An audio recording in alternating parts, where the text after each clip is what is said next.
Salam alaikum Mazoul, bonsoir. Hier a été le 6e vendredi de manifestation du peuple algérien. Et hier, vendredi, les Algériens ont répondu au général Ahmed Gaïd Saleh sur sa très tardive proposition pour l'application de l'article 102 à un mois seulement de la fin du mandat de Abdelaziz Bouteflika, dont même des membres influents du régime reconnaissent aujourd'hui que ce n'était pas lui qui dirigeait le pays, mais ses proches et certains chefs de l'armée.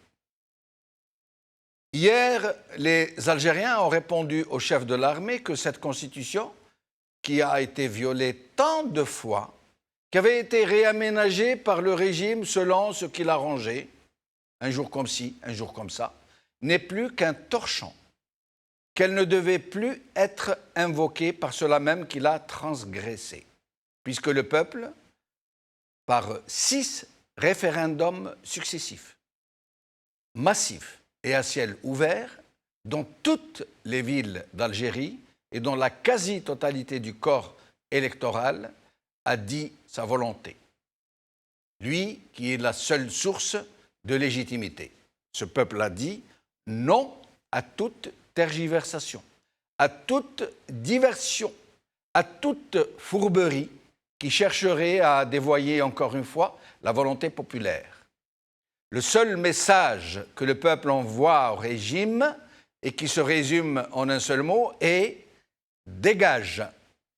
Oui, le peuple algérien dit au régime qui a saccagé son pays qu'il doit dégager, dans sa totalité, du premier jusqu'au dernier, les technocrates qui ont servi le pays, exceptés, bien sûr.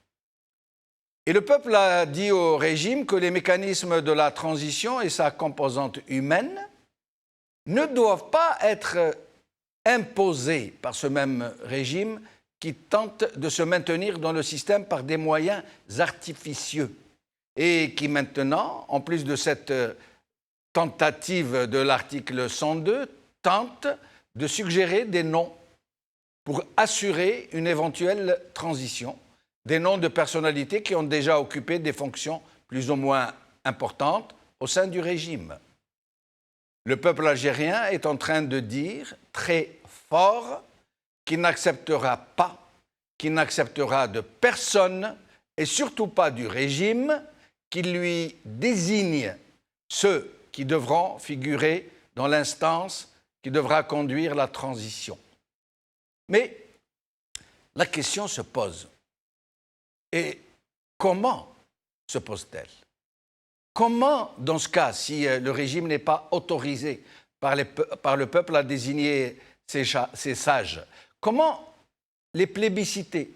Et est-ce que 20 millions de manifestants peuvent débattre dans la rue sur le choix de ceux qui devront conduire leur destin et préparer l'avènement de leur future république? Parmi les faits nouveaux qui viennent conforter la mobilisation du peuple algérien, les toutes récentes déclarations du département américain et du ministère des Affaires étrangères français. Ce dernier, Jean-Yves Le Drian, a jeté un véritable pavé dans la mare du régime en faisant en sorte que ses propos ne souffrent d'aucune ambiguïté. Il a reconnu de façon forte que le processus de transition s'impose et qu'il doit se dérouler dans les meilleures conditions. Et cela au même moment où d'autres responsables français affirment très fort que la France s'interdit de s'ingérer dans les affaires algériennes et que celle-ci ne relève que de la seule souveraineté du peuple algérien.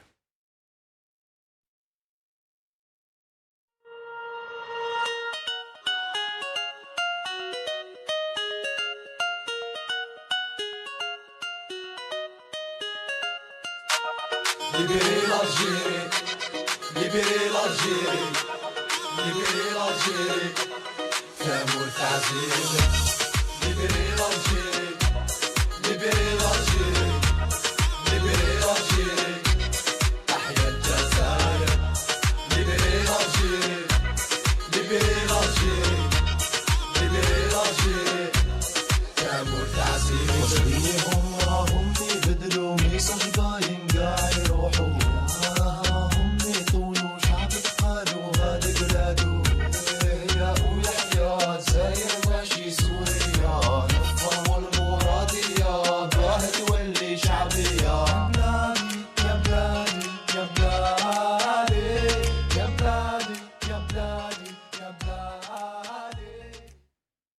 Le peuple algérien rejette la proposition d'Ahmed Gaïd Salah.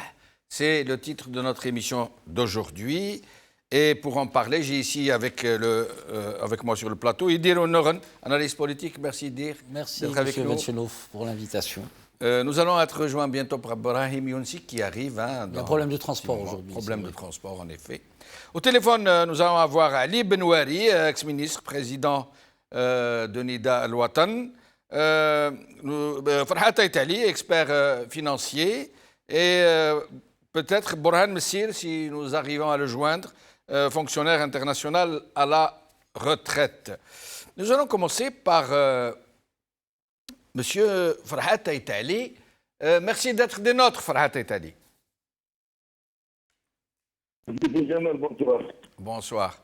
Alors, votre évaluation de ce 6e vendredi où il y a eu le plus grand nombre de manifestants, nous dit-on. Qu'est-ce que vous pourriez nous dire sur ça? Quelque part, peut-être que les gens du système misaient sur une érosion de l'enthousiasme populaire et éventuellement même une lassitude, l'absence de solutions fiables proposées par le régime compté, mais aussi par les élites politiques. Il n'y a pas eu cette érosion de volonté, il n'y a pas eu cette lassitude. Manifestement, l'élan populaire va pratiquement en exponentiel. Chaque semaine apporte son nouveau lot de gens prêts à un changement radical, définitif du système. Maintenant, il va falloir peut-être donner un sens à ce changement. Parce qu'il a été plus facile d'avoir un consensus sur la réalité du système, sur la nécessité de son départ, du moins surtout pour les figures les plus emblématiques de l'échec et de l'action criminelle à la tête de toutes les structures du pouvoir, que d'aller de l'avant, que de proposer autre chose. Certains nous allons y arriver, Farhat. Proposer des formules. Nous allons y arriver, mais nous allons arriver à ce qu'il convient de faire maintenant, parler aussi de ce qui est en train de se tramer. Mais avant, j'aimerais que vous essayiez de nous expliquer un peu ce que vous pensez de ce formidable mouvement, puisque personne jusqu'à maintenant n'a réussi à vraiment l'expliquer. Comment cela a-t-il pu être possible qu'une vingtaine de millions d'Algériens, quasiment tout le corps électoral, se retrouvent dans la rue de façon aussi civilisée, aussi pacifique, aussi responsable, au point où tous les manifestants nettoient les rues après les manifestations. Comment expliquez-vous un tel phénomène, un tel prodige, j'allais dire, Farhat Aitali? Je pense quand même que cette prouesse, elle est à l'actif du pouvoir quelque part aussi, hein, parce que elle a réussi en fermant toutes les issues politiques précédentes, en fermant même toutes les issues morales pour une solution raisonnable pour le devenir de l'Algérie les dernières années. Il est devenu ubuesque. Il a quasiment poussé l'intégralité des Algériens, sauf ceux qui physiquement peut-être ne peuvent pas sortir, et bien sûr une petite minorité de profiteurs du régime qui sont avec lui, à sortir. C'est vraiment, j'ai traité ça d'insurrection morale. Les gens ne sont pas seulement sortis pour un projet politique ou pour rejeter une forme de gouvernance, mais aussi pour dire leur indignation de l'immoralité intégrale qui est présente de l'intégralité du personnel politique du régime. Et c'est ce qui fait justement cet élan civilisationnel. Les gens ils disent par exemple qu'en France, les gilets jaunes sont violents, ils sont assez extrêmes dans leurs actions et qu'en Algérie, c'est vraiment quelque chose de jamais vu. Et il est tout à fait normal que quand une nation entière sont dans la rue, il y ait beaucoup moins d'incidents, contrairement à ce qu'on pourrait croire, que quand une minorité sociale ou politique sort dans la rue. Ça, c'est connu. Moins on est nombreux, plus on est fermé et plus on est poussé aux extrêmes. Là, s'il y a une minorité qui aurait pu faire des émeutes, des jeunes, par exemple, excités, ils auraient pu le faire s'ils étaient restés tout seuls dans la rue. C'est la société les avait lâchés. Mais à partir du moment où c'est toute la société qui est sortie, bébés, parents, grands-parents, pour dire son indignation et son exigence du départ de ce qu'elle estime être une hérésie morale, à la tête de l'État algérien, même les gosses qui pouvaient être tentés de moyens extrêmes et violents se sont rangés du côté des aînés, du côté du gros de la société. C'est peut-être du jamais vu ailleurs, mais aussi c'est du jamais vu ailleurs de voir autant de millions de gens revenir chaque vendredi consacrer pratiquement leur journée, et des fois même au milieu de semaine, à redire exactement la même chose à des gens qui manifestement manquent non seulement de moralité, mais ils manquent de dignité surtout, parce que dans l'arabe local, mais Hachmouch. Restez avec nous, Farhat Aïtali, je reviens à vous dans un moment. Ali Benouari, vous êtes avec nous? Oui, bonjour, c'est Jamel et je salue tous vos invités. Merci de nous avoir rejoints. Ali Benouari, d'abord une première évaluation de la journée d'hier, le 6e vendredi référendaire, comme on dit maintenant.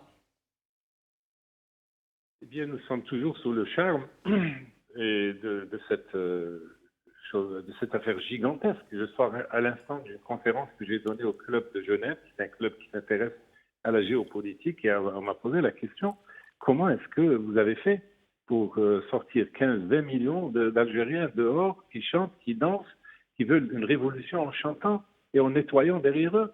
Ils ne comprennent pas et ils m'ont demandé de leur expliquer parce que c'est un enjeu géopolitique important. Donc j'ai essayé d'expliquer comme nous nous l'expliquons entre nous que c'est du gandhisme à une échelle. On n'a jamais vu ça nulle part dans le monde et c'est une source de fierté phénoménale puisque partout on nous félicite, on nous remercie, on dit quel grand peuple, quel peuple merveilleux. Voilà. Maintenant le reste, ça ne suffit pas, bien entendu. Mais comment expliquez-vous, Ali Benouari, que devant de telles manipulations pour essayer de diviser ces manifestants, des manipulations cousues de fil blanc, hein. On a essayé de monter les uns contre les autres, islamistes contre laïcs, contre femmes, contre Methajbat, contre Kabyles, contre Arabes. Comment expliquez-vous que ça n'a pas marché, que le peuple soit resté uni? Alors, il y a plusieurs explications. Je vais vous en donner une, mais je peux essayer d'en trouver d'autres, parce que ce n'est pas une, c'est plusieurs explications. La première, c'est que, ayant été interdit de manifester depuis des décennies et des décennies, le fait que les Algériens se retrouvent ensemble, hommes, femmes, vieux, jeunes, islamistes, laïcs, dans la rue, eh bien, ils se rendent compte que finalement, ce qui les unit est plus important que ce qui les sépare. Et ils sont tellement ravis, ils sont tellement heureux d'exercer leur liberté fondamentale, qui est la liberté de parler, de s'exprimer, de manifester, que ça a éclipsé tous les clivages qui peuvent être apparus au fil des décennies. Le peuple découvre émerveillé qu'il partage en commun que les Algériens partagent en commun entre eux cette précieuse denrée qui est la liberté. Et elle éclipse tout le reste. La joie de s'exprimer librement, de marcher librement, eh bien, c'est quelque chose qui a transcendé, qui a effacé toutes les différences. Et ça montre ce que peut être l'Algérie de demain. Notre peuple demain rejettera tout ce qui peut le diviser. Et cette joie que le peuple algérien goûte chaque vendredi depuis le 22 février, croyez-moi, elle n'est pas près de se dissiper. Et tous les extrémistes seront rejetés. Et restez avec nous, Ali Benouari, je reviens à vous. Idil donc, évaluation, comment voyez-vous on dit qu'il y a eu beaucoup plus de manifestants que les autres vendredis. Oui, je pense qu'il y a eu, certains commentateurs estiment qu'il y a eu beaucoup plus de monde, mais au-delà du monde, je pense on doit rentrer à un moment ou à un autre dans la responsabilité. On ne peut plus leur opposer uniquement nos marches, éventuellement quelques grèves sauvages auxquelles certains Facebookers ont appelé, et nos rassemblements. Il faut qu'on arrive à structurer la pensée de la population. On va y arriver. Par contre, mais pour le moment, j'aimerais, par exemple, la question que je viens de poser à Ali Benouari, comment se fait-il que cette tentative de déstabiliser les manifestations, de les diviser, de les faire éclater, n'ait pas marché, malgré tout ce que sont en train de faire les cyberbaltagiers, entre autres, et même les manipulations des foules? Je vous rappelle un événement, par exemple, qui a eu lieu il y a quelques jours. Des gens non identifiés ont ramené des jeunes qu'ils ont certainement payés, rémunérés, pour leur faire crier des slogans de l'ex-Suisse. Mais ça n'a pas marché. Et les gens n'ont pas réagi quasiment. Ils ont ignoré Ce qu'il faut dire aussi, après les deux interventions, c'est que pourquoi d'abord c'est pacifique? Je crois qu'on est le produit de notre propre histoire. On a eu des événements de 63 qui sont dans l'imaginaire populaire. On a même affublé les maquis de 63 comme des maquis séparatistes, alors que ce n'a pas été le cas, c'est des maquis pour la démocratie. Absolument.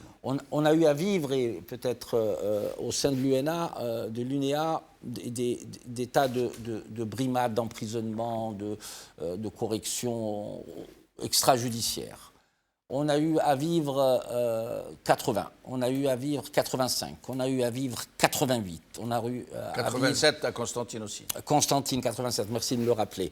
88, on a vécu aussi 2001.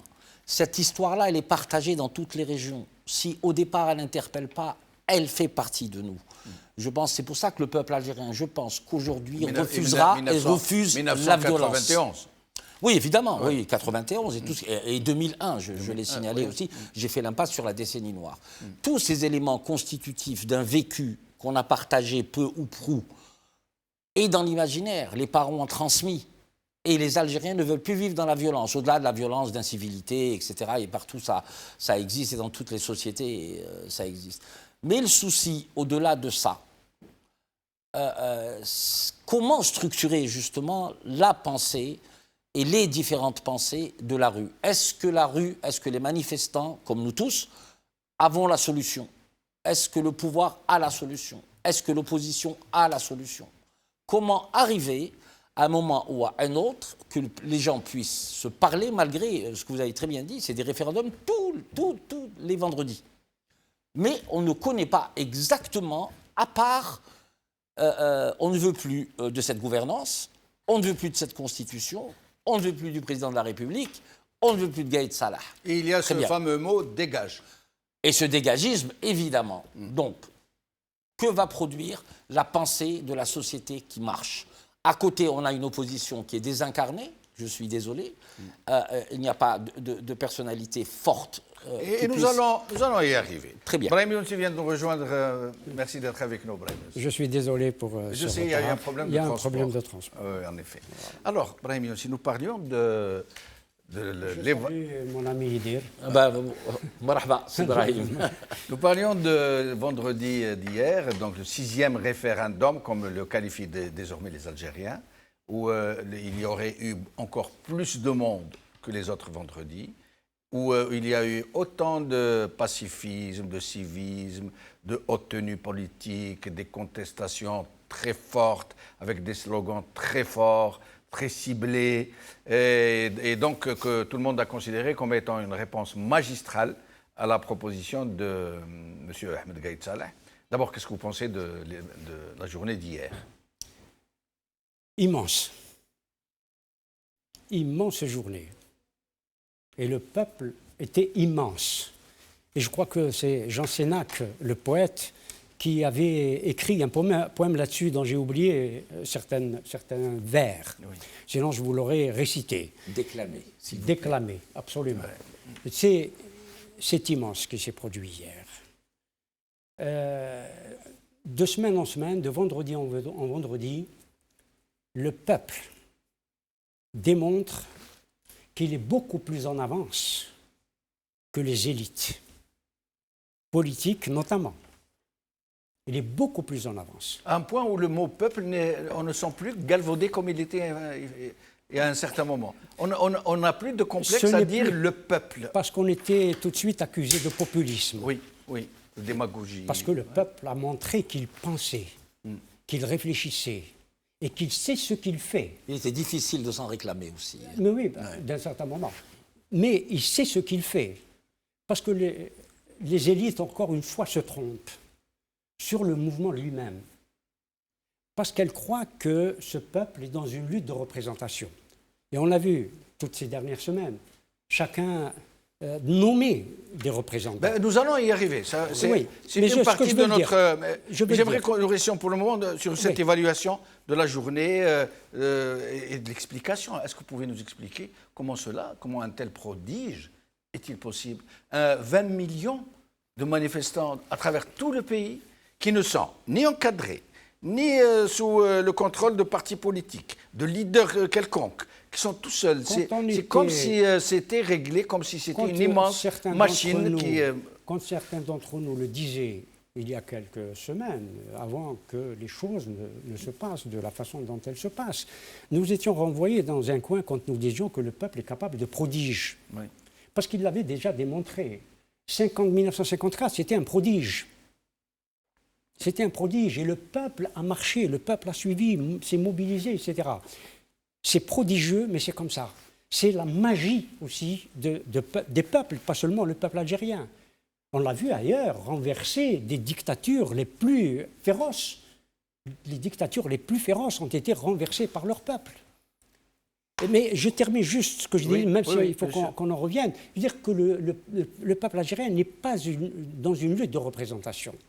Il est dans une... Nous allons y arriver parce que se pose aujourd'hui le problème de comment désigner ces représentants. C'est pour ça que je veux qu'on laisse à tout à l'heure. Dans une lutte, je vais le terminer, dans une lutte de légitimation. Il est dans la production de référentiels de légitimation. Et vous pensez qu'il pourrait générer de lui-même des gens qui sortiraient de son sein et qui pourraient le représenter comme ça, naturellement? Je n'en doute pas.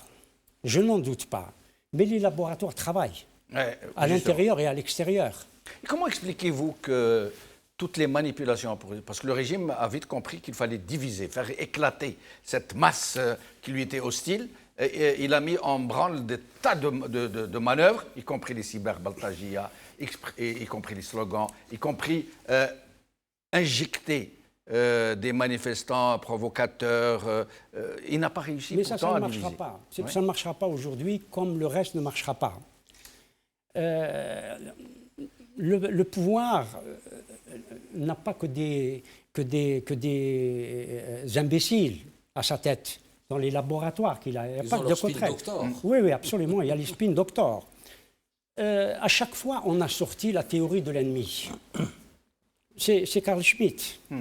On désigne l'ennemi. Oui. Et intérieur et extérieur. Oui, absolument. Ça a toujours été cette dialectique-là. Ça a toujours été cela. C'est la théorie de l'ennemi. Dans quelques jours, c'est le même théoricien, le même philosophe allemand, Carl Schmitt, qui nous sort la théorie de l'exception. Et est-ce que nous n'allons pas vers la théorie de l'exception? C'est-à-dire? C'est-à-dire que le souverain, c'est celui qui décide de l'exception. Est-ce que, avant cela, ou Gaï Salah, alors qu'il n'a pas le droit, entre guillemets, constitutionnellement, alors que nous sommes aujourd'hui hors du cadre constitutionnel. Ah oui, c'est un point de débat, ça aussi. Oui, jusqu'au 28, nous sommes encore le président, entre guillemets. Tout à fait illégitime, on va dire. Ouais. Enfin, la légitimité est une autre chose, illégitime de manière formelle. Une certaine légalité. Une certaine légalité en dehors de la légitimité, je crois qu'il n'est plus légitime. Non, tout ça, on est d'accord. Et une certaine légalité qui reste, entre guillemets, moi cette constitution, je la rejette, comme dirait l'autre, en gros et en détail. C'est ce que disent les manifestants. C'est un torchant, gardez-le, gardez-le, en gros et en détail, ne l'invoquez plus. Eux continuent à l'invoquer, ne serait-ce que du point de vue de l'extérieur, du point de vue de la légalité que leur donne. Et nous allons parler tout à l'heure, justement. Je reviens à Farhat Ait Ali. La déclaration de Jean-Yves Le Drian, ministre des Affaires étrangères français, mais aussi du département d'État américain, sur la nécessité, et Jean-Yves Le Drian a usé de termes qui laissent penser qu'il ne veut pas que ses propos prêtent à équivoque. Il a été très clair. Il a parlé, je vais le citer, l'Algérie doit être maîtresse de son destin. La population contribue par ses différentes manifestations à montrer son appartenance à sa fierté algérienne. Il faut donc que le processus qui va se mettre en œuvre de transition, qui maintenant s'impose, puisse se dérouler dans les meilleures conditions. Et quand on se rappelle ce qu'il disait il y a quelque temps, après la proposition de Bouteflika, la triple violation de la Constitution, à savoir l'invalidation des élections, la prolongation de son propre mandat, alors que ce n'est même pas lui qui le faisait, tout le monde le sait. Et nous allons écouter d'abord ce petit extrait d'une déclaration de Macron, et je reviens à vous, Farhat Aitali. Je salue la décision du président Bouteflika qui ouvre une nouvelle page dans le développement de la démocratie algérienne. En décidant la mise en place de cette conférence, en présentant un cadre transparent et en indiquant qu'il ne se représenterait pas pour un nouveau mandat. Alors, vous voyez, Farhat Aitali, d'abord, M. Macron, qui s'aligne totalement à ce qu'il dit être la proposition de M. Bouteflika, sachant que ce n'est pas M. Bouteflika qui avait fait ces propositions. Et écoutez aujourd'hui, après la déclaration de Jean-Yves Le Drian, qui ne laisse aucune équivoque sur la détermination de l'État français de laisser le peuple algérien seul, souverain de son propre destin, écoutez ce que dit Bruno Le Maire. Écoutez. Se poursuivent malgré donc la mise à l'écart du président Bouteflika. Quelle est la position de la France? Est-ce qu'on est toujours dans le discours non-ingérence, ni ingérence, ni indifférence? C'est la position qu'a exprimée le ministre des Affaires étrangères au nom du président de la République, et c'est évidemment ma position également. C'est-à-dire, en fait, qu'est-ce qu'elle signifie vraiment, cette position? Ni ingérence, ni indifférence? Signifie que le peuple algérien est un peuple indépendant, souverain, qui décide librement de son avenir. Et donc, vous n'en direz pas plus? Et donc, je n'en dirai pas plus. Et pourquoi? Et parce que vous voyez bien que avoir un membre du gouvernement français, ou d'ailleurs n'importe quel citoyen français qui irait dire aux Algériens voilà ce que vous devez faire, ce serait ne pas respecter la souveraineté du peuple algérien. Et je crois que nous sommes tous attachés, le président de la République, le ministre des Affaires étrangères, l'ensemble du gouvernement, le ministre de l'économie et des finances, à la pleine souveraineté du peuple algérien. Parce que pour le peuple algérien, c'est un discours trop prudent de la part de la France. Le peuple algérien décide, je le redis, librement. Les européennes. Farhat Aitali, c'est clair, c'est net. Le discours de l'État français a changé à 180 degrés. C'est le peuple et le peuple seul qui décide de son propre destin, c'est ce qu'ils nous disent en substance. Qu'est-ce que vous en pensez, Farhat Aitali? De toute façon, nous avons toujours dit aux dictateurs locaux, pas seulement algériens, qu'on ne pouvait, dans les faits, compter que sur son propre peuple. Évidemment, à condition de considérer comme son peuple, comme un peuple mature, comme un peuple qui a des droits chez lui, et non pas comme une sorte de troupeau qu'on peut mener avec des bergers étrangers en association. Donc, on peut dire que les revirements de la position française, qui sont quand même à mettre entre guillemets, parce qu'il y a des intérêts français dans leur tête qui transcendent les intérêts du peuple algérien et qui transcendent de loin la volonté du peuple algérien. Mais dans les faits, ce genre de gouvernement, ils ont des intérêts, ils savent qu'ils les ont avec une nation qui commence à émerger en tant que conscience collective. Donc ils ne vont quand même pas les risquer pour faire plaisir à une vingtaine ou même à une vingtaine de milliers de satrapes locaux qui les ont éventuellement servi à satiété pendant les 30 dernières années, je ne dirais pas seulement les 20 dernières années, si ce n'est pas les 40 dernières années, parce que je crois que la dérive va commencer réellement avec l'époque de Benjedid. Ils vont les lâcher. Mais les lâcher comment? Ils vont lâcher la façade la plus visible, celle de Bouteflika et de sa camarilla. Mais je ne pense pas qu'ils lâcheront leurs intérêts. D'ailleurs, quand j'ai mis la fameuse proposition française, parce que c'en est une de transition la plus apaisée possible, ou avec tous les artifices de langage, je crois qu'ils ont leur petite idée sur ce qu'ils aimeraient bien nous intégrer comme processus futur. Et c'est sur ces processus-là que je ne suis pas tout à fait d'accord. Premièrement, je ne suis pas d'accord pour que les Français ou toute autre puissance puissent dicter leur vision de la transition. Et deuxièmement, je ne suis pas aussi d'accord sur l'idée même qu'on se fait de la transition en Algérie. Parce que de mon point de vue, les 40 dernières années ont été une transition vers l'inconnu. Et ce n'est pas la première fois qu'on fait une transition, mais tout ce qui ne demande pas des délais précis, avec un programme précis, des objectifs précis pour l'édification d'un véritable État avec des textes tout aussi précis, n'est pas une transition, c'est pratiquement une perte de temps pour laisser se recomposer les forces, mais dans le même paysage politique et dans le même système de gouvernance, par la prédation et par pratiquement la non-transparence, bien sûr. Farhat Aitali, je vous interromps parce qu'on ne vous entend pas très bien.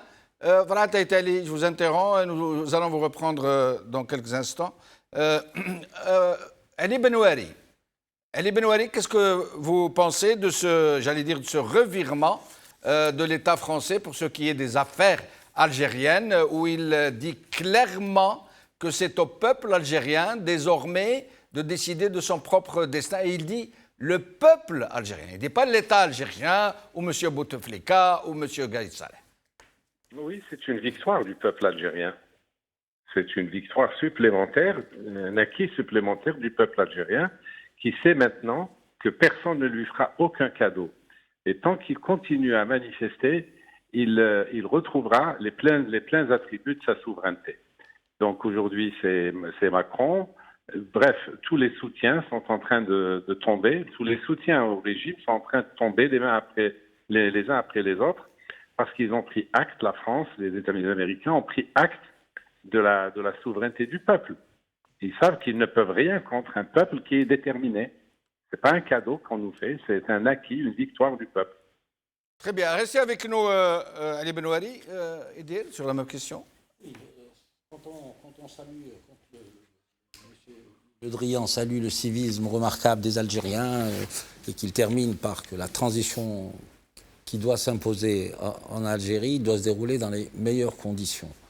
Il faut dire aussi que les relations entre la France et l'Algérie, des relations particulières. C'est des relations chargées d'émotions. Il y a des émotions. On est dans le cadre de la mémoire, on est dans le cadre de plein de choses. Ce qui fait que moi, je suis intimement convaincu qu'il y a dû y avoir des discussions entre les services français et les services algériens. Seulement les services ? C'est une évidence. Quand Seulement je dis les services, parce que moi, je considère qu'entre l'État français et l'État algérien, il n'y a pas eu de relation d'État à État. Ça a toujours été des réseaux qui ont dû manifester des intérêts dans le secteur des pétroles, peut-être dans le secteur des armes, peut-être dans le secteur du traitement de l'eau, et c'est des réseaux. Et il ne faut pas sortir de Saint-Cyr pour penser que le réseau Pasqua-Marcani, il était à l'ordre du jour très longtemps. Monsieur Yves Bonnet qu'on n'a pas présenté encore aujourd'hui.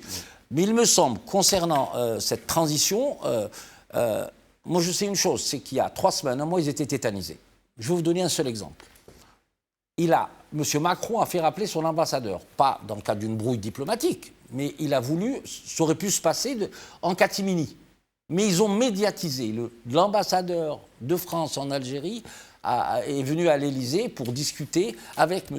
Macron, parce qu'il ne savait pas où ça allait avant que ce peuple-là surgisse et dise sa vérité de ce qu'il voulait être.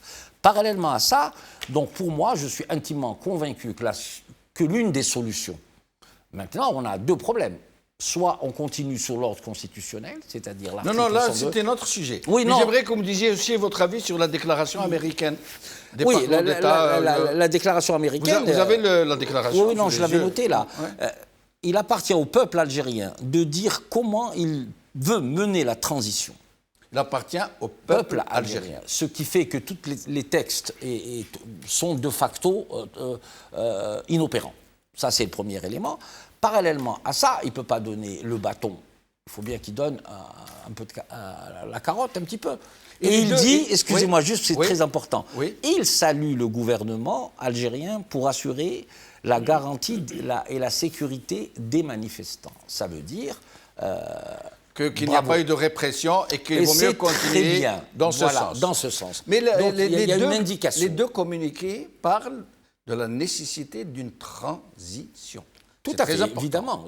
On est obligé de passer par une transition. Je ne sais pas si on va... Ça veut dire que ça suppose qu'on ne comprend par transition que les anciens doivent partir, que des nouveaux doivent s'installer, mais qu'il doit y avoir une période intermédiaire entre les 2. Entre autres, pour convoquer les autres. Parce que la difficulté, c'est quoi? Comme je le dis, on est dans un triptyque. Regardez le Conseil constitutionnel qui ne communique pas, malgré l'injonction du général-major Gaïd Salah, en disant, bon, anticonstitutionnel, etc., bon, on peut le comprendre. Ils ne répondent pas. Donc il y a un souci. Il y a un souci. Est-ce que le clan présidentiel verrouille? Est-ce qu'ils vont aller au terme le 28, on est dans un vide institutionnel et constitutionnel? C'est toutes ces questions. Et moi, je suis étonné que les partis politiques et le personnel politique ne soient pas agités par cette perspective. c'est quand même extraordinaire, je veux dire. Brahim Younsi. Je crois que tous les pays occidentaux, la France en premier, bien sûr, c'est la plus intéressée ou concernée, entre guillemets, par cette question de la transition. Je crois que les États-Unis, la France, l'Allemagne, avant la France, appliquent l'article 7 de la Constitution. Le peuple est la source de tout pouvoir. Tout pouvoir. Ouais. Et c'est la seule légitimité. Et c'est ce qu'ils nous disent, appliquer l'article 7. Voilà. C'est-à-dire le peuple est la source de tout pouvoir. Et il s'est exprimé dans un référendum immense, énormissime. Et aussi, je pense que s'ils ont pris cette position, aussi bien les États-Unis en particulier que la France, et surtout la France, et qu'il faut aller vers la transition, cela veut dire, me semble-t-il, oui. Je crois que c'est comme ça que ça se passe, cela a été, entre guillemets, négocié. Cela a été négocié. Maintenant, il y a une transition implique forcément, qu'on le veuille ou non, des compromis. Des compromis et des négociations. Tout à fait, évidemment. Vers où allons-nous? Ça va être le sujet que nous allons aborder maintenant. Voilà. Parce que la question, elle est là. Je vais d'abord laisser... Allez-y. C'est juste un mot pour tout à l'heure. Je voulais dire pour la journée d'hier. Oui. La journée d'hier, elle était immense, comme je le disais, mais aussi, elle était une journée de réenchantement. L'Algérie est dans une situation de réenchantement. On avait désespéré de ce réenchantement-là. L'Algérie est en train d'ouvrir une voie vers le réenchantement. C'est ce que m'a dit quelqu'un sur ma page Facebook, qui m'a dit « Pourquoi vous vous précipitez à vouloir aller vers une solution? Nous n'en voulons pas pour le moment. Nous voulons d'abord nous réenchanter, nous redécouvrir, renaître à nous-mêmes, communier, fêter nos retrouvailles, être content de retrouver les frères, les amis. » Et puis, j'ai la conviction que, contrairement, et Seydir vient de dire quelque chose, que contrairement à ce qui s'est passé en octobre 1988, que cette victoire, ce réenchantement ne sera ni confisqué ni détourné. Ce ne sera plus jamais comme avant. Par les partis politiques, précisément, parce qu'à l'époque, on nous a donné l'article 89, je crois, où il y a eu la floraison de partis qui ont récupéré la victoire du peuple. Absolument, c'était un cadeau empoisonné au départ. Non, je parlais de la violence. Je veux redonner d'abord la parole à Farhat Aïtali pour qu'il finisse d'exprimer son idée. Après, j'aurai une question pour lui, justement. Je vous laisse poursuivre ce que vous disiez, Farhat Aïtali. Tout à l'heure, je disais de toute façon que pour ce qui est des puissances occidentales, et pas uniquement la France, il importe que tout processus de transition de ce pouvoir qui est finissant vers un autre soit quelque part paisible, qui n'entraîne pas de remous majeurs dans la société, parce que contrairement à ce qu'on pourrait croire, personne n'a intérêt dans la région à ce qu'il y ait une déstabilisation totale du pays. Mais il importe aussi pour eux que chacune essaie de peser avec les moyens qu'elle détient sur place sur non seulement la transition, mais sur aussi le but de la transition. Parce que les transitions qu'on nous présente ici, il y a deux formes de transition. Mais justement, Farhat Aïtali, c'était l'objet de ma question. J'aimerais juste la préciser pour que nous puissions tous parler de la même chose. Tout le monde parle donc de cette fameuse transition, il faut y aller. Il ne suffit pas de manifester, c'est très beau, c'est très constructif, c'est très réenchanteur, comme le disait Brahim Younsi. Mais donc la nécessité d'une transition qui commence à se dessiner. Les gens ne savent pas comment ça va se faire. Les gens, d'un côté, n'acceptent pas que les membres d'une instance éventuelle qui pourrait mener la transition soient nommés par le régime. Il n'en est pas question, dit la rue, comme on dit le peuple. D'un autre côté, il est inimaginable de pouvoir concevoir une transition qui se déciderait dans la rue par plébiscite, comme ça, à main levée, pour désigner les uns et les autres. Il y a aussi cette histoire qui circule dans la presse, sur les réseaux sociaux, de personnalités qui sont évoquées pour mener cette transition éventuelle. Là, le seul problème est qu'aucune de ces personnalités qui sont citées n'a fait la moindre déclaration d'intention. Aucune. Ce sont les journaux qui spéculent, ce sont les réseaux sociaux qui avancent, ce sont des personnalités qui s'improvisent comme désignateurs des futurs chefs de l'Algérie. À votre avis, d'abord, au sujet de ces personnalités qui sont évoquées par les uns et les autres?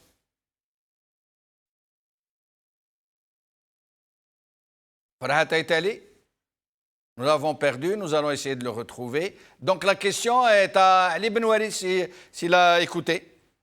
Oui, j'ai écouté. J'ai écouté. Vous savez, il faut peut-être une fois pour toutes définir ce que c'est que la transition. Alors, je vais vous donner ma définition. Ça permettrait de répondre à votre question. La transition, c'est une période où il n'y a pas de pouvoir légal.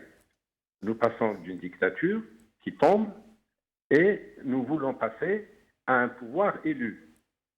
Des élus, c'est-à-dire un pouvoir qui sera élu par le peuple. Dans cette phase particulière qu'on appelle transition, il n'y a pas d'élus. Il n'y a que des personnes légitimes qui ont une crédibilité. Ces gens, il y en a des milliers et des milliers et des milliers. J'ajoute qu'il n'y a pas de partis. Les partis qui ont été créés par l'ancien régime, pour moi, n'existent pas, n'ont aucune valeur, pas plus que la Constitution. Quand on dit les institutions sont décrédibilisées, qu'il n'y a plus d'institutions et le peuple rejette les institutions, il faut dire aussi que le peuple rejette les partis politiques qui ont été agréés par l'ancien régime. Donc aujourd'hui, dans cette période de transition, nous ne pouvons pas parler de partis politiques, nous ne pouvons pas parler de gouvernement, nous ne pouvons pas parler d'élus. Il n'y a pas d'élus. Et nous voulons passer à un stade où il y aura des élus. C'est ça la transition. Alors, la rue, elle s'exprime. Elle dit ce qu'elle ne veut pas, elle rejette tout ce qui pourrait lui voler la victoire au peuple. Mais comment faire? Vous avez parlé de plébiscite. Plébiscite, non. Vous avez parlé de référendum, c'est juste. C'est comme si on avait posé la question au peuple pour dire voulez-vous garder le Bouteflika ou pas? Il a dit non. Non, le système, non, non, non. Nous voulons la liberté, la liberté, la liberté, la démocratie. Mais pour passer à des élections qui seules pourront dégager des élus et qui pourront dire qui représente le peuple, quels sont les partis qui représentent, les hommes qui représentent le peuple, il faut bien qu'il y ait transmission de pouvoir de la dictature, du pouvoir qui tombe, à des gens qui assurent cette transition. Ces gens ne peuvent pas être désignés par le peuple. Il ne faut pas rêver. Il ne faut pas arrêter d'être romantique parce qu'on va perdre du temps et le temps joue contre nous. Donc, qu'est-ce qui va se passer? Alors, je vais vous dire mon avis. Le pouvoir, l'armée a confisqué le pouvoir dès l'indépendance. Elle l'a transmis comme ça à des dictateurs, d'un dictateur à l'autre. Aujourd'hui, le peuple dit basta, ça suffit. Alors, l'armée qui a confisqué le pouvoir doit le remettre aux civils. Basta. L'armée doit remettre le pouvoir aux civils. Mais quels civils? Les partis pour moi, n'ont pas de valeur, n'ont pas de représentativité. Le pouvoir actuel, évidemment, on n'en parle pas. Donc, l'armée doit remettre le pouvoir aux civils. Lesquels? C'est la seule question qui vaille la peine d'être posée. L'armée sait quelles sont les personnes qui sont crédibles. Il y en a des milliers. Vous me parlez de 2 ou 3 ou 4, faux. Il y a des milliers d'Algériens crédibles. Il faut que l'armée qui a volé le pouvoir le redonne aux civils. Eh bien, moi, mon avis, Ali Benouari, mon avis, c'est que l'armée sait très bien, elle peut très bien trouver 5, 6 personnes parmi les l'Uqal, et elle hakum al-Fath. Hakum al-Fath. إذا كان الشعب رضى هاو ما يخرجش et ces civils à qui l'armée remet le Fatah vont nous organiser, vont désigner un gouvernement transitoire, provisoire, vont mettre en place les conditions d'une nouvelle constitution, de nouvelles lois, lois électorales, lois sur les partis, etc. Et ce n'est qu'au terme de cette période de transition qu'on saura qui représente. Alors, je résume votre pensée. Vous êtes en train de nous dire, c'est à l'armée de désigner les sages, comme vous les appelez, qui vont faire partie de l'instance de transition. Et si le peuple n'est pas d'accord, il n'aura qu'à sortir dans la rue pour dire non. C'est en quelque sorte un référendum à chaque fois, à chaque désignation. À chaque fois référendum pour dire non, vous voulez vous voler la victoire. D'accord, nous avons entendu, nous allons faire le tour. Farhat Aïtali que nous avons retrouvé, est-ce que vous avez entendu la proposition de Ali Benouari et est-ce que vous pouvez d'abord me répondre sur ces noms qui circulent, cette liste de noms d'anciennes personnalités qui ont fait partie du pouvoir, que les uns et les autres proposent, ou que les uns et les autres rejettent?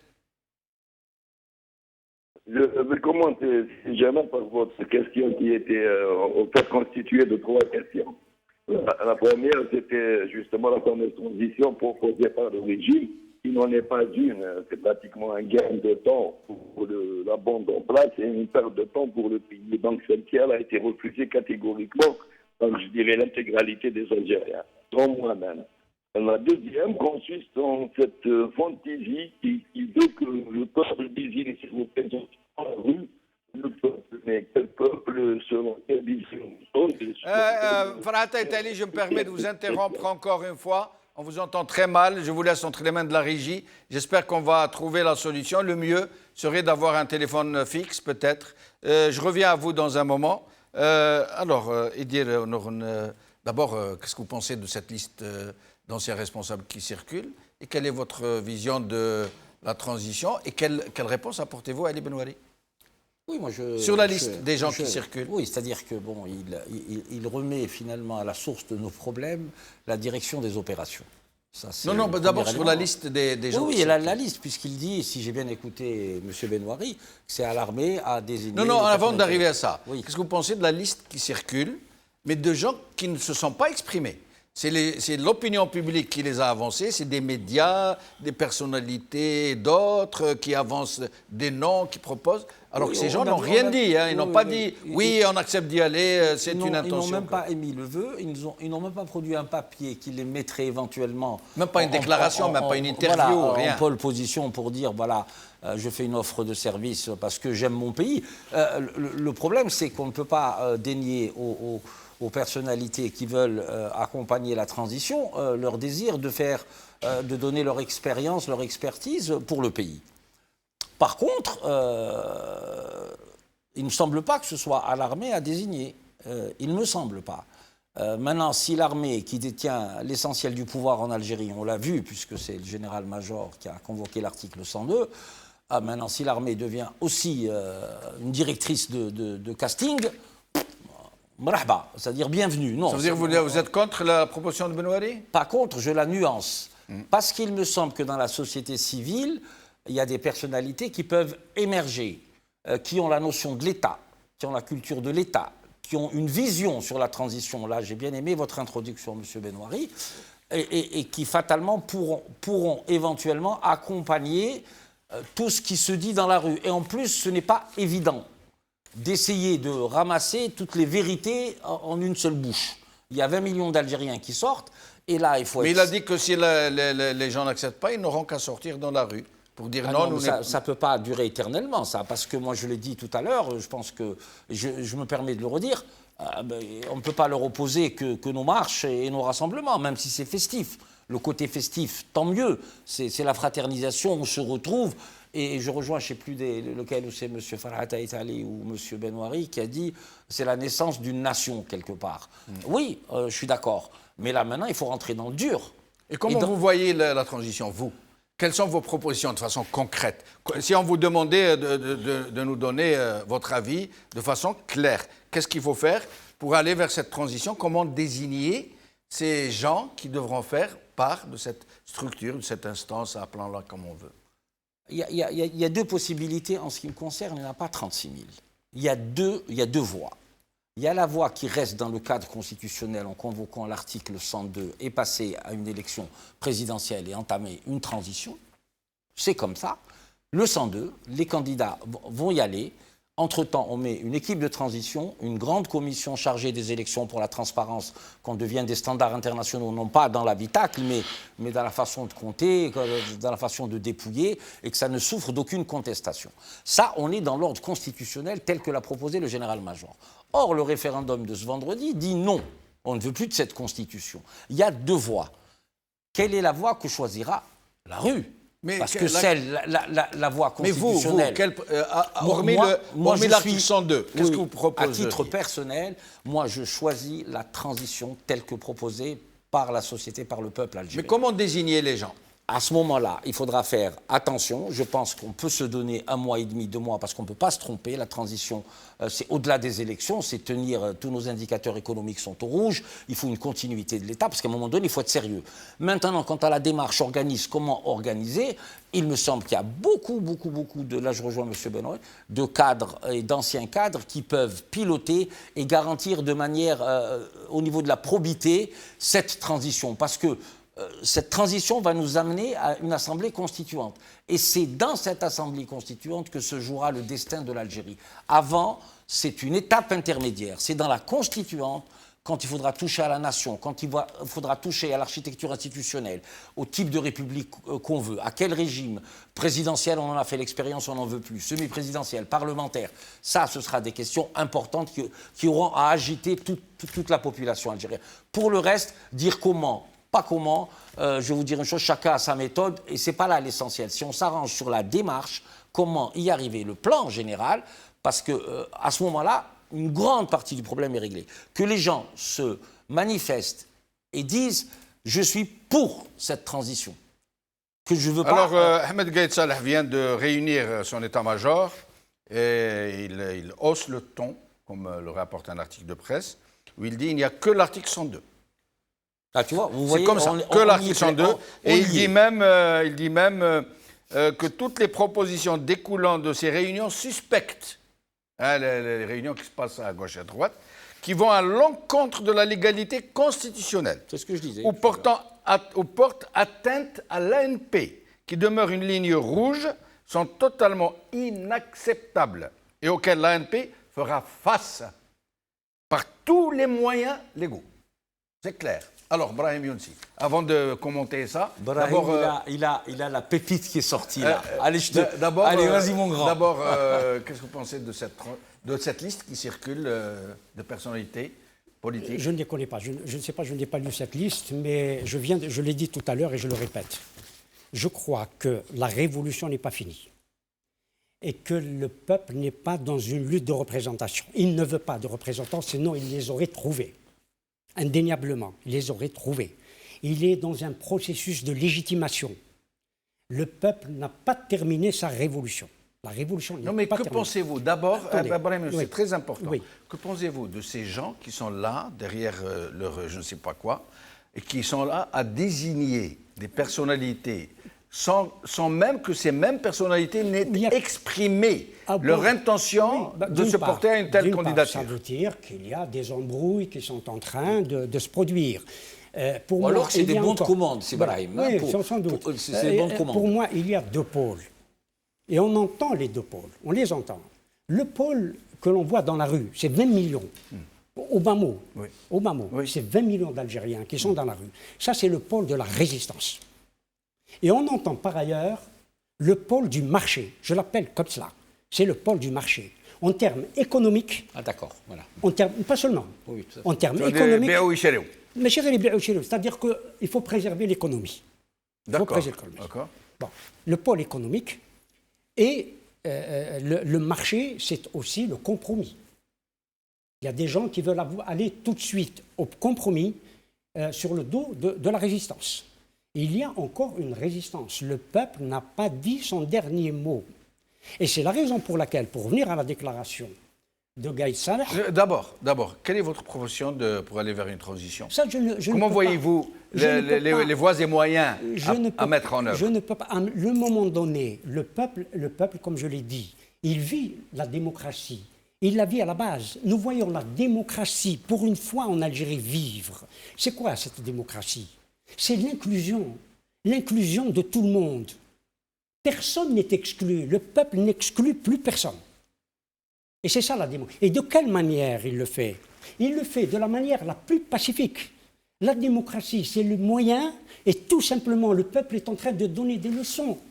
C'est le moyen de régler nos conflictualités, sont en train d'être réglées, d'où la question de la nation, du retour de la nation sur une autre forme, dans une autre définition de la nation, de régler ces conflictualités sociales, politiques, culturelles, religieuses, de façon pacifique. Et c'est cela la démocratie. Le peuple est en train de régler les problèmes. Et les élites sont en train de vouloir, encore une fois, si le pouvoir a volé la légitimité populaire et la souveraineté du peuple, d'autres veulent aussi la lui confisquer aujourd'hui. Et c'est ce que j'ai dit tout à l'heure. Ni confiscation, ni détournement. Et le peuple ne veut plus de ça. Et sur cette déclaration de... Oui, mais à un moment donné, il faut, pardon, Brahim, à un moment donné, il faut qu'on arrive à situer un compromis entre le peuple et ses élites. Le fait que tout... Excuse-moi, juste parce que c'est important ce que tu as dit et je voudrais mieux comprendre. Le peuple, à un moment donné, s'est senti très éloigné de ses élites. En fait, c'est le schéma inverse. C'est l'élite qui s'est éloignée du peuple. Si tu me voilà. permets, Oui, évidemment. Jusqu'à maintenant, dans mon long parcours, j'ai rencontré plein de monde, j'ai fait plein de conférences, j'ai fait plein de colloques avec les Algériens et avec d'autres, etc. etc. Vous le disiez tout à l'heure. Aujourd'hui, qui est le guide? À l'époque, les élites, quand on leur parlait du peuple, ils disaient non, le peuple, il faut le conscientiser, il faut le guider, il faut le réveiller, il faut ceci, il faut cela. Et surtout le guider. Qui guide l'autre aujourd'hui? C'est le peuple. C'est le peuple qui guide. D'où la question. Les autres sont devenus la mouche du coche. Voilà. Ouais. C'est le peuple qui guide, c'est le peuple qui est à l'avant-garde, ce n'est pas les élites. Et sur cette déclaration de... Mais précisément, le Gaïd Salah a compris que le peuple ne cédera pas. Oui, mais le discours, le ton est particulièrement menaçant. Justement. Particulièrement alarmant. Justement. C'est-à-dire, il faut me trouver, on en a parlé la dernière fois, des fameux interlocuteurs valables. Et on est en train de trouver... Est-ce que c'est une suite à la déclaration française? Ça veut dire maintenant, puisque vous nous acculez à partir, à laisser le choix au seul peuple, dans ce cas, nous, on va servir de la force? C'est pas impossible. C'est des réponses, je pense, c'est d'abord les réponses aux Algériens. Pour dire il faut en sortir. C'est la consommation interne. Et puis, oui, c'est la consommation interne. Et puis, au clan qui lui résiste. Parce qu'effectivement, il a dit, on passera par l'article 102 et le Conseil constitutionnel n'a pas bougé pour le moment. Ne répond pas. Ouais. Bon, il s'est réuni. Hein. Oui, mais le Conseil constitutionnel n'interviendra pas. Pourquoi? Hypothèse. C'est le plan présidentiel. Il ne reste que la démission. Il ne reste que la solution, entre guillemets, médicale. Oui, mais s'il y a démission, le président du Sénat va devoir préparer de nouvelles élections. Il aura 90 jours pour le faire. Ça reviendra à peu près à la même chose. Sauf à 45 jours en moins. Voilà. C'est tout. Voilà. Ouais. Non, mais 45 jours, ça mettra les institutions dans l'illégalité. Oui. C'est illégal. Il n'y a plus le temps. 45 jours. Donc la démission, d'après vous, serait la solution? Oui, mais je ne dis pas non. Je ne sais pas ce que je dis. Oui. Ce que dit Gaïd Salah. Mais si tout le monde se met d'accord sur la démission. Moi, je dis que je suis le peuple comme les autres, alors que nous l'avions dit déjà il y a longtemps, c'est que l'article 7 doit être appliqué. Le peuple est la source de tout pouvoir. Oui. C'est tout. Et c'est au peuple de donner sa solution. Et les menaces de Gaïd Salah ne marcheront pas. C'est juste pour apporter un petit supplément. Il aurait dit, enfin si on... C'est pas qu'il aurait dit, il l'a dit. La dépêche, alors il dit, la position de l'ANP demeure immuable dans la mesure où elle s'inscrit constamment dans le cadre de la légalité constitutionnelle et place les intérêts du peuple algérien au-dessus de toute autre considération, en estimant toujours que la solution de crise ne peut être envisagée, et ça c'est extraordinaire, je veux dire, c'est qu'à travers l'activation des articles 7, 8 et 102. C'est-à-dire, comme je disais tout à l'heure, il y a deux voies. Il y a celle qui est prônée par le général-major dans le cadre de l'ordre constitutionnel finissant, mais continuant, et ce que demande le peuple. Donc, pour moi, il y aura probablement... Si vous me permettez cette image, vous avez lu, sans doute comme moi, De l'autre côté du miroir, de Lewis Carroll. Vous connaissez ce personnage que Tex Avery a immortalisé quelque part dans un dessin animé, Un petit d'un petit. Et Un petit d'un petit, dans le dialogue qu'il a avec Alice, dit « Mais à chaque fois, vous donnez une signification différente aux mots. » C'est ce que fait Gaïd Salah. C'est ce que font les autres. Vous donnez une définition différente aux mots. Le problème est que vous donnez une définition différente aux mots. Un petit d'un petit lui répond « Le problème, c'est de savoir qui commande. C'est tout. » Aujourd'hui, certains nous posent cette question-là. Le problème est de savoir qui commande. Le peuple n'est pas dans le pouvoir. Il n'est pas dans le pouvoir. Il est encore dans la révolution qui ne s'est pas achevée. Il est en train de se ramasser. Il est en train de prendre Voilà. son élan. Il est en train d'installer la démocratie. Il est en train d'installer réelle. sa force. Oui, il dit ce n'est plus ce type de démocratie représentative que je veux. Je veux une véritable démocratie directe. C'est ce qu'il est en train de dire. Je suis la source de tous Ce les serait quelque pouvoirs. chose de nouveau dans l'histoire de la démocratie? Non, pas forcément. Il y a des démocraties directes dans certains pays, en Suisse en particulier, et d'autres. Tout à fait. Oui, Ce que je voulais vous dire, juste pour accompagner Brahim, c'est que quand il parle de démocratie directe, oui, mais le peuple aussi veut une démocratie participative. Comment y arriver? Parce que non seulement nous avons une crise de légitimité de pouvoir, nous avons eu une dictature avec des gens mal intentionnés, avec une faillite économique, etc., etc. Le peuple algérien ne veut plus être le touriste de sa propre existence. Ça, c'est un. Je vais passer aux autres invités, je reviens à vous pour essayer de distribuer. La démocratie directe implique la participation, sinon elle n'est pas... Alors, Ali Benouari, voilà que donc, le chef de l'armée vient de réunir son état-major et il a livré un communiqué très fort. Je demanderais à Idir Ettali de nous lire un passage, oui. Alors, à l'intention de Ali, cependant, certaines parties mal intentionnées s'affairent à préparer un plan visant à porter atteinte à la crédibilité de l'ANP et à contourner les revendications légitimes du peuple, accuse le communiqué. En effet, et c'est là où ça prend corps, en effet, en date du 30 mars 2019, une réunion a été tenue par des individus connus. Des individus, regardez, ce n'est pas des personnes connues, des individus connus dont l'identité sera dévoilée en temps opportun en vue de mener une campagne médiatique virulente à travers les différents médias et sur les réseaux sociaux contre l'ANP et faire accroire à l'opinion publique que le peuple algérien rejette l'application de l'article 102 de la Constitution. C'est ce que je disais. Le cœur nodal de la crise, c'est 102. Et plus loin, il dit, Ali Benouari, il n'y aura que l'article 102, on s'y tient, on ne change pas, et il menace que s'il le faudra, on utilisera tout moyen. Et il n'exclut donc pas la force, puisqu'il dit tout moyen. Ali Benouari, qu'est-ce que vous en pensez? Et je présume que par ces partis qui se réunissent clandestinement, il entend le DRS, bien sûr. Moi, franchement, je ne veux pas entrer dans ces considérations-là. Moi, je dis simplement, l'armée a confisqué le pouvoir depuis l'indépendance. Il est temps qu'elle le remette aux civils. Comment et à qui? Ce sont les deux questions. À qui? Le peuple n'a pas de représentants élus. Il n'aura de représentants élus que quand il y aura des élections libres. Donc, puisque le peuple n'a pas de représentants élus, puisqu'il n'a pas de représentants, donc ça veut dire qu'il n'a pas de représentants. Il ne peut pas, même si des personnalités émergent, vous pouvez m'en citer une dizaine et moi aussi. Mais qu'est-ce qui prouve que ces personnalités reflètent vraiment ce que veut le peuple? Pour ne pas rester dans la quadrature du cercle, il y a l'article 102, c'est ce que dit Gaïd Saleh. Il dit respecter l'ordre constitutionnel, l'article 102. On lui dit non, pas d'article 102, parce que ça reviendrait à confier au système le soin de faire la transition.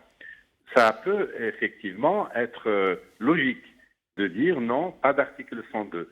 Mais moi, je pose une question très simple à tous les téléspectateurs, tous les Algériens qui nous écoutent.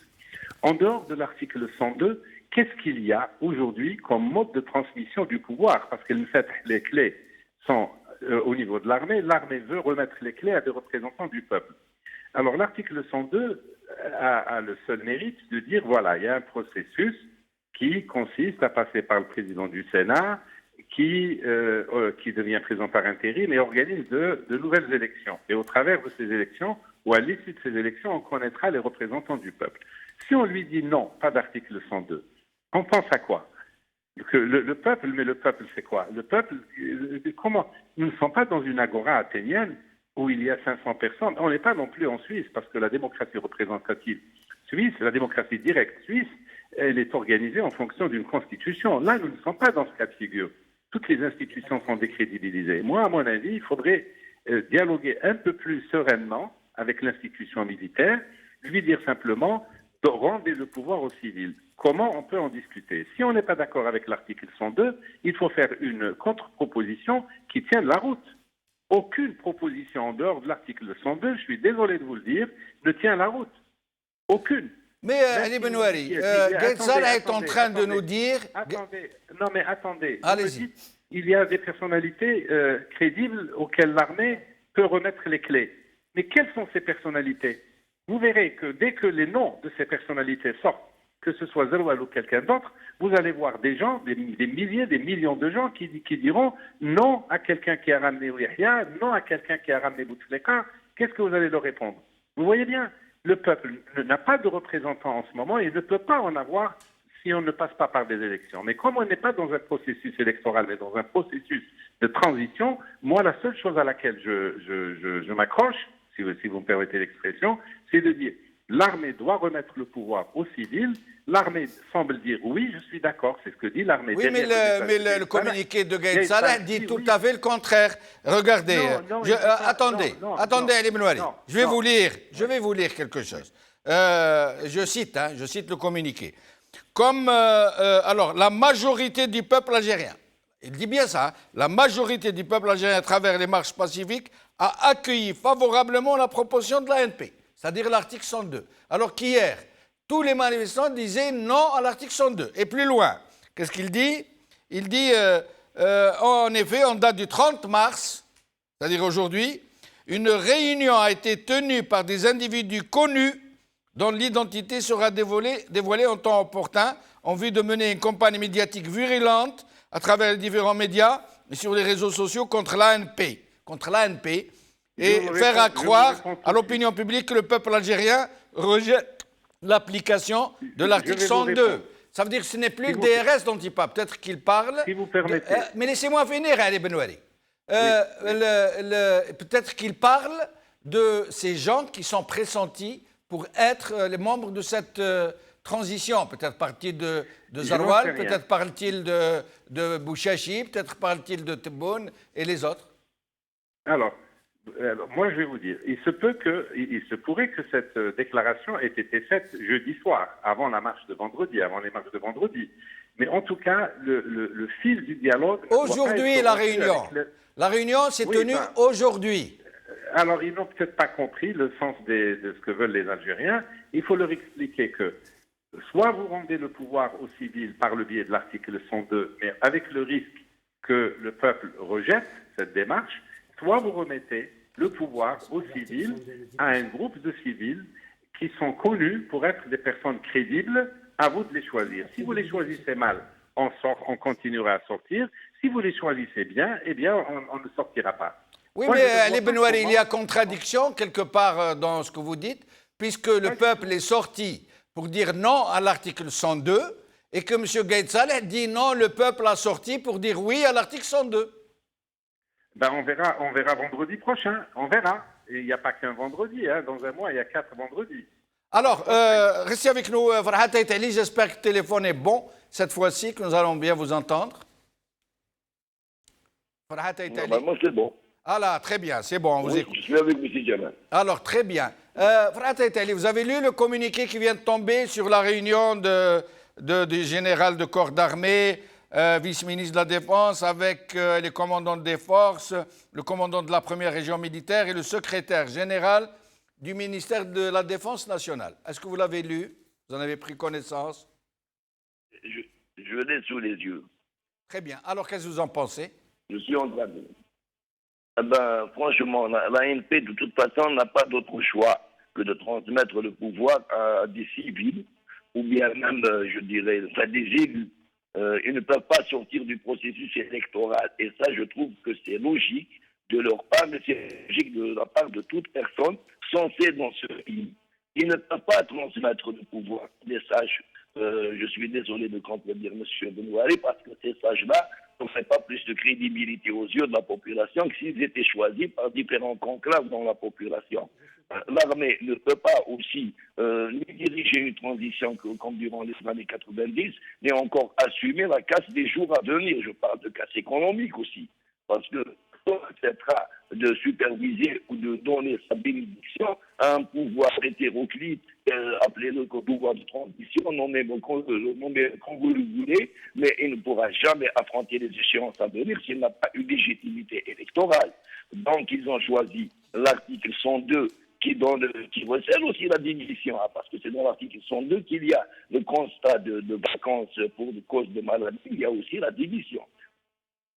Oui, mais Frata Itali, est-ce qu'il n'y a pas un autisme quelque part les Algériens sont sortis hier pour dire non à l'article 102, et massivement. Et aujourd'hui, M. Gueïtsal nous dit non, le peuple est sorti pour dire oui à l'article 102, mais qu'il y a des gens qui manipulent pour lui faire dire le contraire de ce qu'il veut dire. Vous pouvez nous expliquer? Gueïtsal aussi, c'est mettre pas ces histoires de rue occultes au courant de rien pour pouvoir juger de son utilité. Par contre, je suis d'accord pour dire que nous ne pouvons pas... Essayez de ne pas marcher, essayez, Frata Itali, de rester sur place parce qu'il y a des coupures. Non, je suis sur place. Hein. D'accord. Donc, sérieusement, si vous me dites que le peuple est contre la démarche de l'ANP, hier, le peuple s'est prononcé suite à des incitations de nos élites. Effectivement, le peuple en veut à tout le système. Il considère que l'ANP est une cheville ouvrière du système en place jusqu'à ce jour. Mais mettez-vous aussi à la place d'officiers supérieurs qui voient que si jamais il y a une sorte de foire politique dans la rue, ils seront bien obligés d'intervenir à un moment donné. Donc ils se disent qu'il vaut peut-être mieux intervenir à titre préventif en sommant les gens de comprendre les enjeux que d'intervenir à titre curatif quand il n'y aura pas grand-chose à guérir. Et dans ce cas précis, j'ai toujours été pour le maintien du processus électoral avant que le président actuel ne le saborde, et je suis toujours pour un retour rapide, le plus rapide possible à un processus électoral avant que d'autres partis ne le sabordent. Je vois des choses que nous propose l'ancien président. Lui-même, manifestement, il est d'accord pour sa vision de la transition. Moi, en tant que personne, en tant que citoyen, je ne suis pas du tout d'accord. Ni sur la personne, ni sur le modus operandi, ni même sur les motivations des personnes qui veulent nous ramener 30 ans en arrière pour refaire une transition style CNT que j'ai vécu personnellement et dont je connais maintenant les résultats après 30 ans. On ne va pas quand même guérir des impasses par des impasses.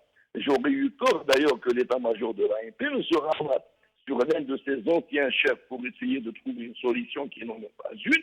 Manifestement, l'état-major de l'ANP a trouvé qu'il était beaucoup plus utile d'avoir une solution du 21e siècle qui consiste justement à faire une transition très courte. Maintenant, il y a des réserves effectivement sur la personne de Ben Salah ou quelqu'un d'autre pour mener la transition, mais s'il y a un calendrier, un mode opératoire, des garanties et même l'introduction de nouvelles structures de surveillance des élections, je ne vois pas où est le problème. Si quelqu'un est réellement éligible, je crois que s'il a une popularité, s'il compte sur le peuple pour le défendre, aucune des Mais qui organiserait les élections, Frata Itali? Qui organiserait les élections? Pardon? Et qui organisera la transition? Si jamais, je vais poser la question inverse. Qui supervisera la transition? Si nous restons dans la suspicion, moi je préfère personnellement confier des élections qu'on pourra surveiller pendant 3 ou 4 jours au même système, parce qu'il est là le système, que lui confier une transition dans laquelle il pourra opérer de toute façon avec sa face visible, qui est en ce moment le gouvernement actuel, les Wali et l'ANP aussi, et aussi avec sa face invisible, et même avec ses ex, parce que moi je vois qu'il y aura beaucoup plus d'intrusion dans une éventuelle transition, il y aura beaucoup plus d'égarement dans une éventuelle transition, c'est facile à surveiller. Il y a beaucoup de personnalités politiques qui savent pertinemment qu'ils ne seront jamais élus, qui ne représentent pas de courant de fond dans la population et qui pensent que cette transition est une chance pour eux pour se positionner. Et là, je ne suis pas d'accord. Restez avec nous jusqu'à la fin de l'émission, Frata Itali. Il reste quelques minutes. Ce que je voulais dire, au-delà de tout ce qui se passe, on a une crise constitutionnelle, on a une crise institutionnelle. Nous n'avons pas de gouvernement, monsieur Benchenouf.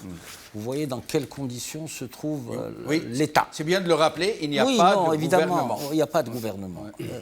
Maintenant, on parle de révolution, on est d'accord. Même si on peut aller dans des dérives sémantiques, insurrection citoyenne, etc., c'est pas là le souci. Le souci, c'est que l'armée à elle seule n'a pas la solution. Est-ce que vous pensez que l'armée va aller à la violence d'ici la semaine prochaine? Moi, je ne pense pas qu'elle aille. Est-ce que vous à la pensez que violence. ces menaces qu'ils sont en train de Octobre proférer... 88 est passé par là, le printemps noir est passé par là. Je ne pense pas que l'armée puisse utiliser ses moyens pour. Et puis, comme disait Brahim en 90, ce que je voulais dire, c'est que l'armée n'a pas la solution par la seule convocation de l'article 102. La rue, il faut être honnête, n'a pas la solution non plus. L'opposition ne l'a pas non plus. Je parle factuellement, Brahim. Factuellement. Chacun peut avoir son avis sur la crise, sur la sortie de crise. Mais comment mettre tout ça en architecture pour qu'on puisse aller vers l'avant, c'est un autre problème. Est-ce qu'il ne faudra pas, finalement, qu'entre l'opposition et la rue, qui doit impérativement sécréter celles et ceux qui vont la représenter, il y a bien des manifestants qui sont présidents d'associations, je ne sais pas, on peut imaginer une architecture comme ça et aller entre l'opposition et la société civile, construire un compromis historique qui nous ferait passer. Et c'est là, à ce moment-là, qu'on réussira la révolution. Si chacun reste sur ses positions, avec des menaces telles que le fait M.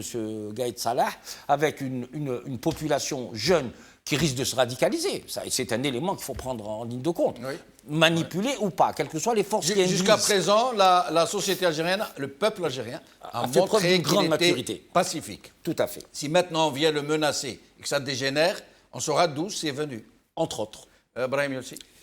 Je crois que nous sommes déjà entrés dans la contre-révolution. Je l'ai dit tout à l'heure, il y a une révolution qui n'est pas achevée.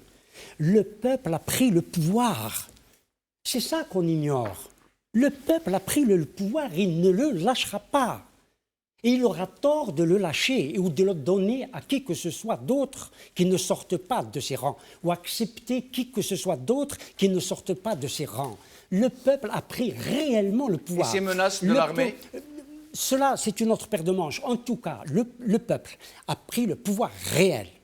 Il a pris le pouvoir réel. Mais le pouvoir réel, ce n'est pas celui de la force, de l'armée? Ce n'est pas le pouvoir réel. Ça, c'est le pouvoir coercitif. C'est le pouvoir de la contrainte. Il n'est pas là, le pouvoir. Il peut utiliser les armes. Ils ont utilisé. Ils ont assassiné, tué 300 000 Algériens. Et ils ont fait 24 000 à 25 000 disparus.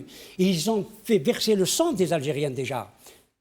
Bon, mais aujourd'hui, quand on lit, et on l'a dit tout à l'heure, les réactions des États-Unis, les réactions aujourd'hui de la France, les réactions des pays occidentaux, je crois que l'armée algérienne sera très prudente. Mais en tout cas, parmi les acteurs politiques, ceux qui s'expriment et ceux que l'on lit, ils évacuent le peuple, encore une fois. Ils veulent détourner une révolution qui n'est pas achevée. Le peuple a le pouvoir et le pouvoir réel, et il sait ce qu'il veut. Il veut que la souveraineté lui revienne, que nous sommes dans la souveraineté populaire, et le peuple doit encore l'amplifier. Ali Benouari, en moins d'une minute, s'il vous plaît, nous arrivons à la fin de l'émission. Le mot de la fin. Le peuple ne peut envoyer ses représentants qu'au travers d'élections libres, ce qui n'est pas le cas. Le peuple aujourd'hui ne peut exercer qu'une fonction de contrôle. Le peuple ne veut pas de représentants. Il n'est pas là-dedans. Non, il ne veut pas de représentants, sinon il les aurait trouvés. Il n'y a pas de représentants. Il y a 80 000 associations. Il y a des centaines, des milliers de gens qui prétendent à pouvoir le représenter. On n'a plus de temps. Permettez-moi de vous dire qu'il faut être sérieux dans cette affaire. Il ne faut pas se laisser aller à des errements romantiques, comme je le dis souvent. Il s'agit de trouver une solution. Et l'armée, je pense qu'elle est assez responsable pour ne pas engager le pays dans l'aventure. Qu'importe que ce soit le président du Sénat ou le vice-président ou machin, il faudra de toute façon qu'il mette en place un gouvernement de transition dès le 17 avril ou le 28 avril. Et ce gouvernement-là, parce que le gouvernement actuel ne sera plus là. Donc, il ne faut pas mélanger les choses. Merci. Le président, aujourd'hui, doit nommer, quel qu'il soit, issu de l'article 102 ou pas, il faudrait qu'il puisse désigner un gouvernement de transition chargé de mettre en place les outils de la transition. Tout le reste, c'est du bavardage. Merci, Ali Benouari. Farhat Aitali, le mot de la fin. Farhat Aitali, moins d'une minute, s'il vous plaît. Je pense que, comme l'a dit M. Benouari, on ne peut pas laisser le romantisme révolutionnaire prendre le dessus sur le réalisme. Il s'agit d'un pays, il s'agit d'aller de l'avant. Maintenant, le peuple, il a la pleine souveraineté sur son pays, mais dans la pratique, il n'a pas les outils d'exercer cette souveraineté en dehors d'un plan, d'un mode opératoire bien précis. Je crois que suivre l'article 102 avec ses imperfections, en y apportant certains correctifs avant la démission de l'actuel président, est la meilleure solution, ne serait-ce que pour le court moyen terme. Pour le reste, si on veut révolutionner le mode de vie politique dans ce pays, ce sera après avoir désigné un pouvoir légitime qu'il faudra faire pression sur lui justement pour aller vers une constitution qui garantisse ses droits et aller vers la révision des textes, des lois et une nouvelle république, mais jamais avant. Merci Farhat Aitali. Un dernier mot, mais très vite. Très vite, c'est-à-dire qu'il faut à tout prix que les forces en présence, avec tous les sous-entendus, toutes les versions de solutions, arrivent à trouver ce que j'appelle moi le compromis historique pour le pays. Comme l'a dit Brahim, c'est une révolution, il faut l'emmener à son bon port. Merci. Si vous me permettez juste là, il y a quelques mois, j'ai dit que le peuple pouvait défaire. Il était beaucoup plus défaire que faire. Mais il est en train de se préparer pour faire. Merci Brahim Younsi, merci Idir Nouren, merci Ali Benouari, merci Farhat Aitali. Dommage que nous n'ayons pu joindre Burhan Messir. Merci à vous, chers amis, de nous avoir suivis. Et je rappelle que demain, à Paris, place de la République, à partir de 14h, les Algériens de Paris se rencontrent. Merci.